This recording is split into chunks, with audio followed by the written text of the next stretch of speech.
video on octaves and how to play repeated octaves long and fast. I'm doing a 3-part series on octaves that's actually going to turn into a 4th part because I didn't consider doing octaves on the same note, constantly repeating. And I think it's very simple. I don't really like talking too much about the specifics, how you have to move your hands and arms, because we're all different. But I think there's one factor that all people would usually have to do to play octaves on the same note for a long time fast without killing your arm or getting too tired, or at least being able to do it. And I think that's flexibility of the wrist. Just do an example on your own. And please, if you disagree or you agree, let me know, because I'm willing to listen. But if I just keep my arms straight, my wrist straight, and just go like this, I'm already tired. There's a lot of tension. And I could keep it going just out of muscular effort, but it doesn't feel good. But what I'm suggesting is, every time, and this is true in nature, in sports and anything, when muscles are still and limbs aren't moving, tension creates tiredness, lactic acid builds up. As soon as you can create a flexible motion and reposition your arm or move something, it helps to keep you flexible and it gets rid of the tiredness. And in this case, our wrist is the key factor. Moving the arm is obviously the slowest. Moving this arm would be the next slowest, and moving the wrist would be faster, and fingers get faster. But with octaves, we're not really moving the fingers. We're holding a position.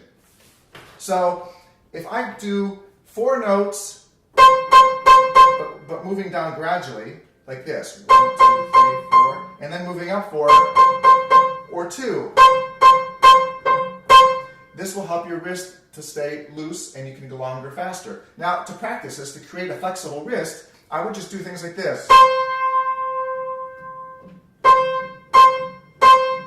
Of course I don't play like that, no one does that, but we're practicing. And then 2.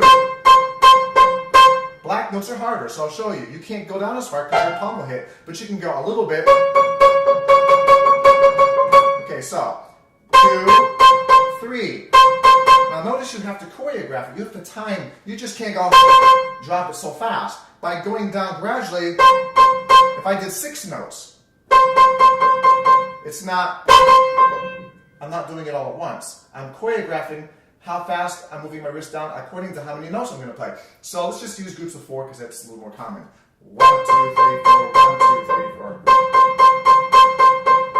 And you notice you're really playing on a different part of the finger. You're kind of going to the flat part of the finger to the tip. You're not always, because your tip can't be playing like this, but it works. I don't know what people would say, but it works for me.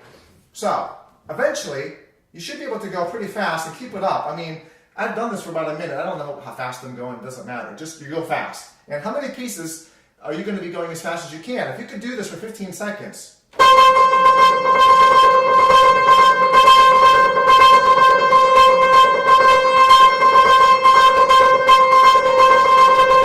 Yeah, I mean, I don't feel that tired. And you can practice this and get better at it.